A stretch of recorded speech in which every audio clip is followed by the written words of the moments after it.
4교시를 시작하겠습니다.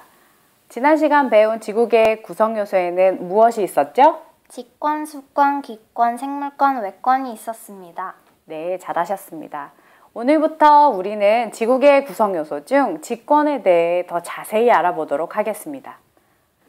이번 시간에는 교과서 16에서 19 쪽에 있는 이 직권을 이루는 층에 대해 공부해 보도록 하겠습니다.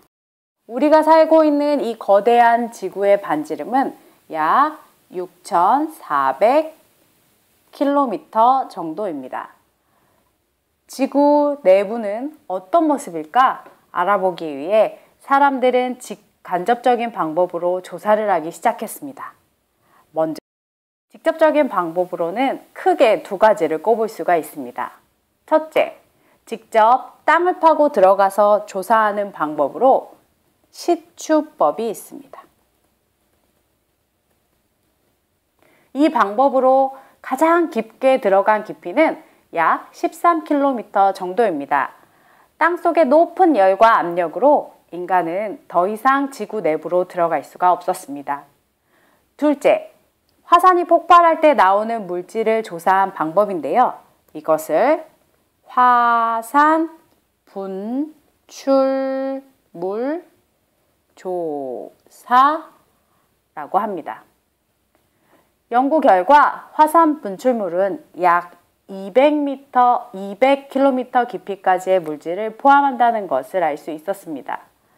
결국 직접 땅을 판 시추법과 그리고 화산 분출물 조사 방법으로는 반지름이 6,400km나 되는 지구 내부 전체의 구조를 알 수가 없다는 한계가 있었습니다. 사람이 아플 때 몸속 상태를 알기 위해 의사 선생님이 가슴에 청진기를 대고 소리를 듣거나 병원에서 엑스레이 촬영 같은 간접적인 방법을 사용해 사람이 어디가 아픈지 알아내는 것처럼 지구 내부 역시 간접적인 방법으로 조사할 수가 있습니다. 자, 별표. 지구 내부를 통과한 지진파를 분석하는 이 방법은 지진파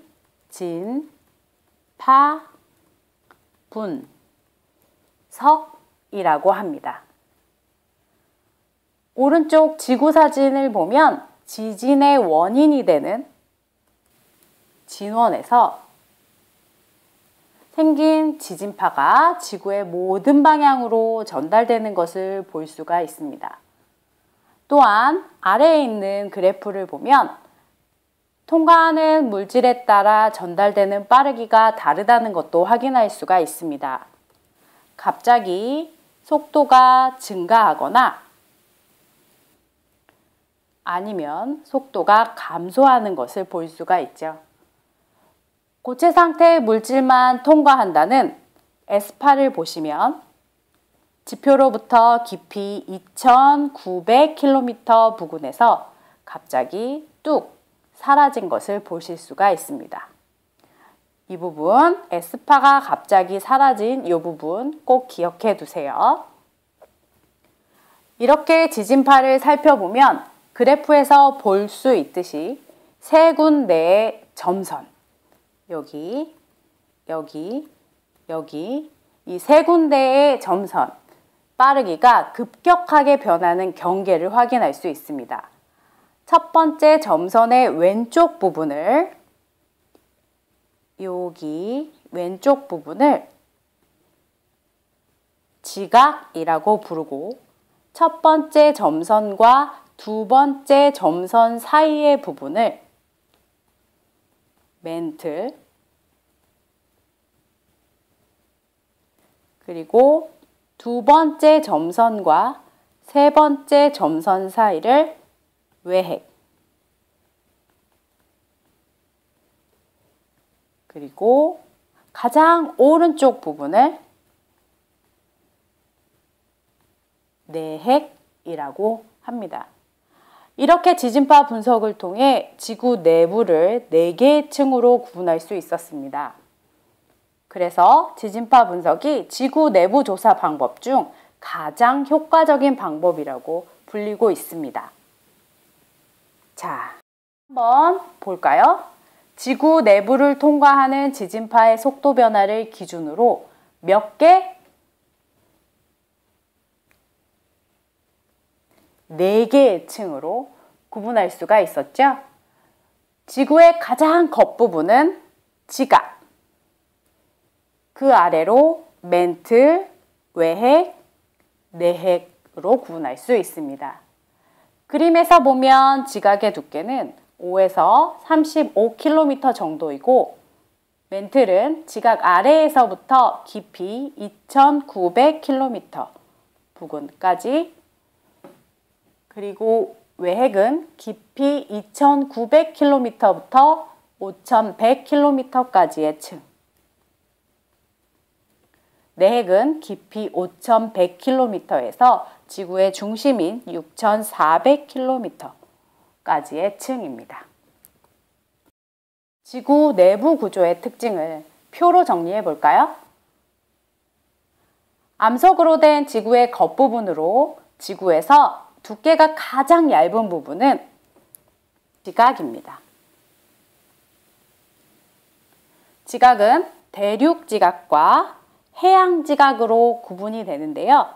아래 그림에서 보는 것처럼 대륙 지각이 해양 지각에 비해 바다 아래에 있는 해양 지각에 비해 두께가 두껍습니다. 대륙 지각이 해양 지각보다 더 두껍다는 거 기억해 주시고요. 이번엔 지구 내부 구조 중 가장 많은 부피, 약 84%를 차지하며 지각보다 감남암이라고 하는 무거운 암석으로 이루어진 이 부분이 있는데요. 이 부분을 멘틀이라고 합니다. 사진 속 과학자는 지각과 멘틀 사이에 있는 경계면을 최초로 발견한 모호로 비치치입니다. 그래서 지각과 멘틀 사이에 있는 경계면을 모호로 비치치, 불연속면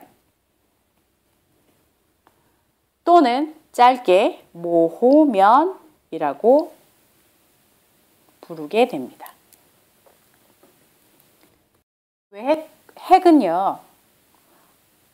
핵은 외핵과 내핵으로 나뉘어지며 두 부분 모두 지각 멘틀보다 무거운 물질인 철과 니켈로 구성되어 있습니다. 자, 별표. 외핵은 지구 내부 구조 중 유일하게 액체 상태로 존재하며 고체 상태만 통과하는 S파가 2900km 부근에서 외핵을 통과하지 못하는 것을 보고 액체 상태라는 것을 알아냈습니다. 앞에서 공부했던 거 기억나시죠?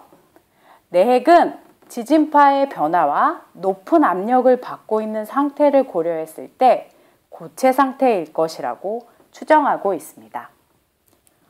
오늘은 지구 내부를 알아내는 방법과 지권을 구성하는 각 층의 명칭과 특징에 대해 공부했습니다. 교과서 16에서 17쪽에서 중요한 부분을 찾아 밑줄 치고 19쪽 스스로 확인하기를 꼭 풀어보세요. 스스로 확인하기 정답은 댓글로 공개하겠습니다. 과제 안내입니다. 오늘 강의 내용을 스스로 노트에 정리해 주세요. 그리고 과제 동영상과 지구 내부 구조 모형을 만들어 노트 필기한 부분에 붙여주세요. 노트 필기 부분과 지구 내부 구조 모형이 함께 나오게 사진을 찍어 과제로 제출해 주세요. 이상 끝!